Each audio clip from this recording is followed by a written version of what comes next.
सनातन धर्म सूर्य उभरा क्षात्र वीरो उठो चलो। सनातन धर्म सूर्य उभरा क्षात्र वीरो उठो चलो, उठो चलो। कलयुग के इस कलयुग का है अंत निकट आया, संधि काल इन युगों युगों का अब समीप आया, साधना के महापर्व को साथ है लाया। सभी को प्रणाम। जगतगुरु भगवान श्री कृष्ण जी के चरणों में कृतज्ञता पूर्वक वंदन करता हूँ। सनातन संस्था एवं हिंदू जन जागृति समिति द्वारा आयोजित धर्म संवाद इस विशेष कार्यक्रम में मैं गुरुराज प्रभु आप सभी का हार्दिक स्वागत करता हूँ। धर्म संवाद में पितृपक्ष के निमित्त हमारी विशेष मालिका चल रही है।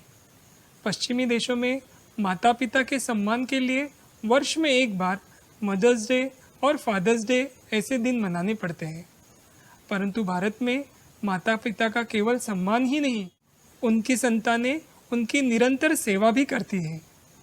इतना ही नहीं, माता पिता अथवा अन्य परिजनों की मृत्यु के उपरांत उनकी अगली यात्रा निर्विघ्न रूप से हो, इसलिए भी प्रतिवर्ष पितृपक्ष में श्राद्धादि विधि किए जाते हैं।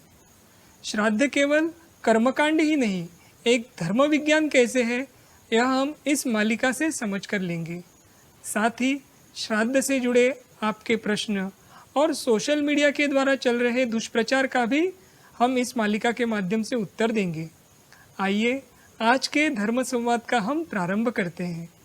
हमारा सौभाग्य है कि पितृपक्ष एवं श्राद्ध के विषय में हमारा मार्गदर्शन करने के लिए हमारे साथ पूजनीय नीलेश सिंघवाल जी उपस्थित हैं। नमस्कार पूजनीय नीलेश सिंघवाल जी। आज के धर्म संवाद को प्रारंभ करने से पूर्व हम पूजनीय नीलेश जी का परिचय समझकर लेते हैं। पूजनीय नीलेश जी समुद्री जहाज निर्मित क्षेत्र के अभियंता हैं। आपने सनातन संस्था के मार्गदर्शन में साधना कर संत पद प्राप्त किया है, अर्थात आप आध्यात्मिक क्षेत्र के अधिकारी संत भी हैं। आप पूर्णकालीन रूप से हिंदू धर्म के प्रचार प्रसार का कार्य कर रहे हैं और इस कार्य हेतु आप निरंतर प्रवास में रहते हैं। आप आध्यात्मिक क्षेत्र और सामाजिक क्षेत्र का अनुभव आपके पास है। हमारा सौभाग्य है आज उनका मार्गदर्शन हम सभी को मिलने वाला है। तो दर्शकों, चलिए फिर आज का धर्म संवाद हम प्रारंभ करते हैं।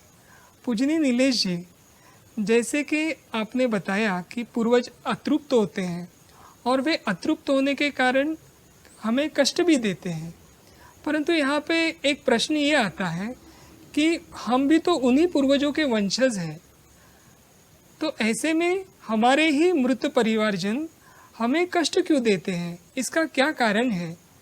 ये हम आपसे जानना चाहते हैं।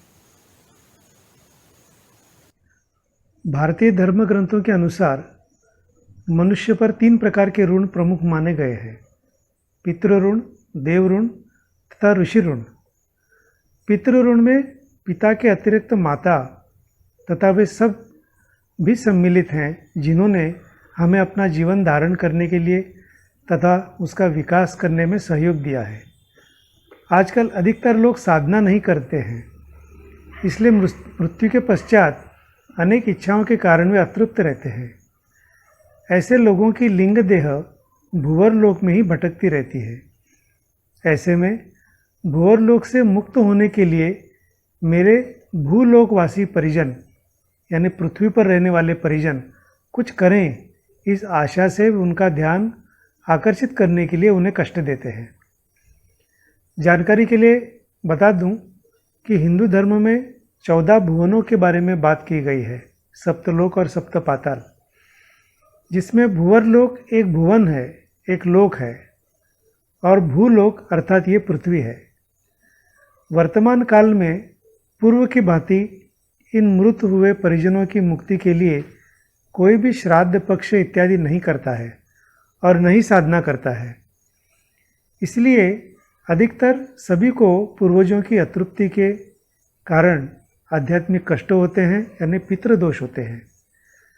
अब पितृदोष क्यों होते हैं, तो इसके कुछ कारण हैं जो हम समझ लेंगे।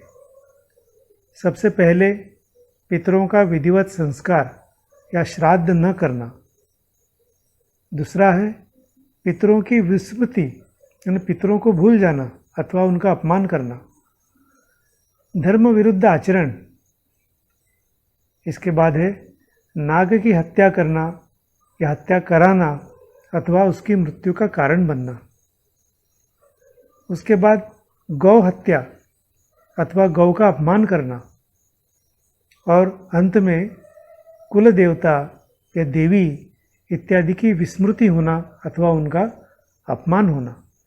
इन विभिन्न कारणों की वजह से पितृदोष लगते हैं, पितरों के माध्यम से कष्ट निर्माण होते हैं।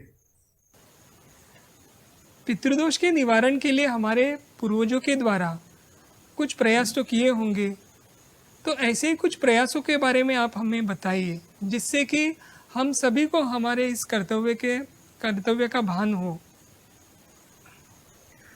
हम सब जानते हैं कि भगवान श्री राम ने भी अपने पिता महाराज दशरथ का पिंडदान और श्राद्ध किया था। तदुपरांत ही उन्होंने स्वर्ग की ओर प्रस्थान किया था, अर्थात इसके पश्चात ही उन्हें मुक्ति मिली। पितरों को मुक्ति देने का महत्व पतित पावनी गंगा के पृथ्वी पर अवतरण के लिए जो हम सभी ने कथा सुनी होगी, उस कथा से सरलता से समझा जा सकता है। रघुकुल में सगर नाम का एक राजा था। एक बार राजा सगर ने अश्वमेध यज्ञ करने का संकल्प लिया। सगर ने इस अश्वमेध यज्ञ के लिए या सगर के इस अश्वमेध यज्ञ से भयभीत होकर देवराज इंद्र ने यज्ञ के श्यामकर्ण घोड़े को चुरा लिया और उसे ले जाकर कपिल मुनि के आश्रम में बांध दिया। उस समय कपिल मुनि ध्यान में लीन थे, अतः उन्हें इस बात का पता ही नहीं था। इधर सगर के 60,000 पुत्र घोड़े को खोजते खोजते कपिल मुनि के आश्रम तक पहुंच गए और उस समय कपिल मुनि तपस्या कर रहे थे और वहीं पर वो घोड़ा बंधा भी हुआ था। सगर के पुत्रों ने यह समझकर कि घोड़े को कपिल मुनि ने ही चुरा लिया है, उन्होंने कपिल मुनि को कटु वचन सुनाना आरंभ कर दिया। अपने निरादर से कुपित होकर कपिल मुनि ने राजा सगर के 60,000 पुत्रों को अपने क्रोधाग्नि से भस्म कर दिया। राजा सगर को जब इस बात का पता चल गया तो वे समझ गए कि कपिल मुनि जैसे महात्मा के साथ अनुचित वर्तन के पाप का जो कर्म है और उसका जो फल है, उनके वंश के आने वाली कई पीढ़ियों को भुगतना पड़ेगा। इसलिए उन्होंने तुरंत ही अपने पौत्र अंशुमन को मुनि के पास जाकर इस पाप कर्म का प्रायश्चित पूछने के लिए कहा, जिससे उनके वंश से इस पाप कर्म का प्रभाव दूर हो जाए तथा उनके मृतक पुत्रों को भी सद्गति प्राप्त हो। अंशुमन के प्रार्थना करने पर मुनि ने बताया कि इस पाप कर्म का प्रायश्चित करने के लिए उन्हें भगवान ब्रह्मा जी को प्रसन्न कर देव नदी गंगा को पृथ्वी पर लाना होगा तथा मृतक राजपुत्रों के अवशेषों को गंगा के पवित्र धारा में प्रवाहित करना होगा, तभी जाकर उनके वंश को इस पाप से मुक्ति मिलेगी। मुनि के कहने के अनुसार अंशुमन ने ब्रह्मा जी की तपस्या की, किंतु उनकी जीवन भर की तपस्या से ब्रह्मा जी प्रसन्न होकर प्रकट नहीं हुए, तो उन्होंने मरने से पहले ये दायित्व अपने पुत्र दिलीप को सौंपा। राजा दिलीप ने भी जीवन भर ब्रह्मा जी की तपस्या करते रहे और उन्हें भी ब्रह्मा जी के दर्शन नहीं हुए। आगे उन्होंने यह दायित्व अपने पुत्र भगीरथ को सौंपा दिया। राजा भगीरथ के तप से ब्रह्मा जी प्रसन्न हुए, प्रकट हुए तथा उन्होंने भगीरथ को गंगा को पृथ्वी पर भेजने का वरदान दिया। वरदान देकर जब भगवान ब्रह्मा जी जाने लगे तो राजा भगीरथ ने उनसे एक प्रश्न पूछा कि हे परमपिता, मेरे पितामह और पिता ने जीवन भर आपको प्रसन्न करने के लिए कठोर तप किया, परंतु आपने उनमें से किसी को भी दर्शन नहीं दिए, जबकि मेरी तपस्या तो उनकी तुलना में कम थी, फिर भी आपने मुझे दर्शन और वरदान दिया। हे प्रभु, क्या मेरे पूर्वजों की तपस्या में कोई कमी थी जो उनकी तपस्या व्यर्थ गई? इसके उत्तर में भगवान ब्रह्मा जी ने कहा, हे राजन, तपस्या कभी व्यर्थ नहीं जाती। आपके पूर्वजों की तपस्या को कपिल मुनि जैसे ऋषि पर आक्रमण करने के पाप कर्म के निवारण में ही चली गई और आपकी तपस्या के फलस्वरूप गंगा जी को पृथ्वी पर लाने के लिए आवश्यक पुण्य कर्म संचित हुए हैं। यदि आपके पूर्वजों ने तपस्या करके आपके कुल पर चढ़े हुए पाप कर्मों का भुगतान न किया होता तो आज आपको मेरा दर्शन और वरदान प्राप्त नहीं होता। तो इस कथा से हमें स्पष्ट होता है कि राजा सगर के पुत्रों के पाप कर्म से उनके वंश पर तो पितृऋण चढ़ा, उसका भुगतान उनके वंश में आने वाली पीढ़ियों को करना पड़ा। इस तरह पितृदोष पूर्वजों के श्राप देने से नहीं, अपितु पूर्वजों के स्वयं शापित होने से बनता है और इसके निवारण के लिए तथा पूर्वजों के उद्धार के लिए पितृयज्ञ, तर्पण आदि पुण्य कर्म करने आवश्यक है, जिनके प्रभाव से पितृ अपने पाप कर्मों से मुक्त हो सके। तो ये इसके पीछे का एक हमारा इतिहास है जो हमें बताता है कि हमारे पूर्वजों ने भी अपने पितरों को मुक्त करने के लिए कितने कठोर प्रयास किए थे, तप किए थे। जी पूजनीय नीलेश जी, दर्शकों, भगीरथ की कथा से पितृदोष निवारण का महत्व हम सभी को समझ में आया है। पितृदोष के निवारण के लिए जैसे और कुछ भी सरल उपाय है क्या? ये एक अच्छा प्रश्न है। पूर्वजों के कारण विशिष्ट प्रकार के आध्यात्मिक कष्ट होते हैं, इसलिए ऐसे कष्टों का निवारण यानी पितृदोष का निवारण भी विशिष्ट आध्यात्मिक उपायों से ही होता है। ऐसे कष्टों में शारीरिक एवं मानसिक उपायों से केवल लक्षण में ही सुधार हो सकता है, परंतु कष्ट के मूल का निवारण नहीं हो पाता है। उदाहरण के तौर पर यदि किसी को चर्म रोग पितृदोष के कारण हुआ हो तो चिकित्सकीय उपचार से उसे राहत तो मिलेगी, परंतु वो रोग पूर्ण रूप से ठीक नहीं होगा तथा उसके पुनः होने की संभावना बनी रहेगी। इस कारण पितरों के लिए शास्त्र के अनुसार श्राद्ध, तर्पण, दान आदि करना आवश्यक होता है। आज के युग में सभी को यह कर्मकांड करना संभव नहीं होता है। इस कारण इस युग में सहज सरल साधना अर्थात नाम जप करना ये सर्वाधिक महत्व बताया गया है। भगवान दत्तात्रेय का जो नाम जप है श्री गुरुदेव दत्त, ये पितृदोष निवारण के लिए सबसे सहायक है। अधिक से अधिक श्री गुरुदेव दत्त जाप करने से पूर्वजों के कष्ट कम होते हैं और इस पितृपक्ष के विशेष काल में ओम ओम श्री गुरुदेव दत्त ओम ओम, फिर से एक बार मैं बताता हूँ, इस पितृपक्ष के विशेष काल में ओम ओम श्री गुरुदेव दत्त ओम ओम, ये जाप करने से सभी को लाभ मिल सकता है। जी पूजनीय नीलेश जी, जैसे कि अभी आपने भगवान दत्तात्रेय के नामजप के विषय में बताया, तो भगवान दत्तात्रेय के विषय में भी आप हमारे दर्शकों को थोड़ा बताइए।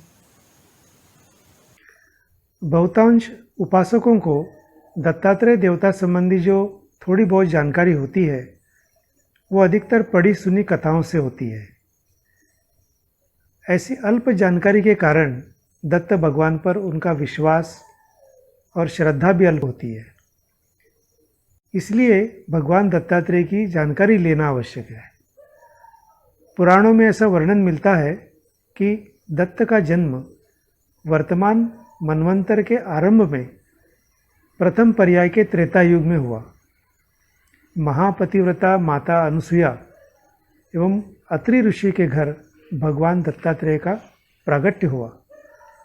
भगवान दत्तात्रेय में ब्रह्मा, विष्णु और महेश तीनों देवताओं के तत्व है। इसके बारे में एक जगतगुरु श्री आदि शंकराचार्य जी ने एक श्लोक लिखा हुआ है। आदौ ब्रह्मा मध्ये विष्णुरन्ते देवः सदाशिवः मूर्तित्रयस्वरूपाय दत्तात्रेयाय नमोस्तुते। ब्रह्मज्ञानमयी मुद्रा वस्त्रे चाकाशभूतले प्रज्ञान घन बोधाय दत्तात्रेयाय नमोस्तुते। इसका भावार्थ ये है कि जो आदि में ब्रह्मा, मध्य में विष्णु तथा अंत में सदाशिव है, उन भगवान दत्तात्रेय को बारंबार नमस्कार है। ब्रह्म ज्ञान जिनकी मुद्रा है, आकाश और भूतल जिनके वस्त्र है तथा जो साकार प्रज्ञान घन स्वरूप है, उन भगवान दत्तात्रेय को बारंबार नमस्कार है। तंत्र से भी जुड़े होने के कारण दत्तात्रेय को नाथ परंपरा और संप्रदाय का अग्रज माना जाता है। इस नाथ संप्रदाय की भविष्य में अनेक शाखाएं निर्माण हुई। एक मान्यता के अनुसार दत्तात्रेय ने परशुराम जी को श्री विद्या मंत्र प्रदान की थी। ये मान्यता है कि शिवपुत्र कार्तिकेय को दत्तात्रेय ने अनेक विद्याएं दी थी। भक्त प्रहलाद को अनासक्ति योग का उपदेश देकर उन्हें श्रेष्ठ राजा बनाने का श्रेय भी श्री दत्तात्रेय को ही जाता है। दूसरी ओर मुनि सांकृति को अवधूत मार्ग, कार्तवीर्यार्जुन को तंत्र विद्या एवं नागार्जुन को रसायन विद्या इनकी कृपा से ही प्राप्त हुई थी। गुरु गोरखनाथ को आसन, प्राणायाम, मुद्रा और समाधि चतुरंग योग, इसका जो मार्ग है, ये मार्ग भगवान दत्तात्रेय की भक्ति से प्राप्त हुआ। भगवान दत्तात्रेय का प्रमुख कार्य कौन सा है? मनुष्य के पितरों को गति देकर तथा उनसे होने वाला कष्ट घटाना। पितरों को गति दिलाने के लिए किए जाने वाले धार्मिक कृत्यों से तथा भगवान दत्तात्रेय का नाम जपने से ईश्वर मनुष्य को पितरों के ऋण से मुक्त होने का अवसर प्रदान करते हैं। धन्यवाद पूजनीय नीलेश जी। हम आपके प्रति कृतज्ञ हैं। पितृपक्ष के निमित्त आपने श्राद्ध के विषय में बहुत ही अच्छी जानकारी हमें दी। समाज में फैली भ्रांतियों का भी उचित समाधान आपने आज किया है। अगले धर्म संवाद में हम श्राद्ध से जुड़ी अन्य जानकारी के लिए भी आपका मार्गदर्शन लेंगे। इसी के साथ आज के धर्म संवाद को हम यहीं पर विराम देते हैं। आज के कार्यक्रम संबंधी आपके कुछ सुझाव है या कुछ प्रश्न हैं तो वह भी अवश्य फेसबुक के कमेंट बॉक्स में लिखकर हम तक पहुंचाइए। साथ ही श्राद्ध तथा पितृपक्ष के विषय में विस्तृत रूप से जानकारी प्राप्त करने के लिए आप sanatan-shop.com इस हमारी वेबसाइट पर सनातन संस्था के द्वारा प्रकाशित पितृपक्ष के विषय में और श्राद्ध के विषय में ग्रंथमालिका उपलब्ध है। साथ ही साथ मृत्यु तथा मृत्योपरांत किए जाने वाले विधियों के विषय में भी ग्रंथ उपलब्ध है। इसका आप सभी लाभ ले सकते हैं। भगवान श्री कृष्ण जी के असीम कृपा से आज का यह विशेष धर्म संवाद संपन्न हुआ, ऐसे मैं घोषित करता हूँ। नमस्कार।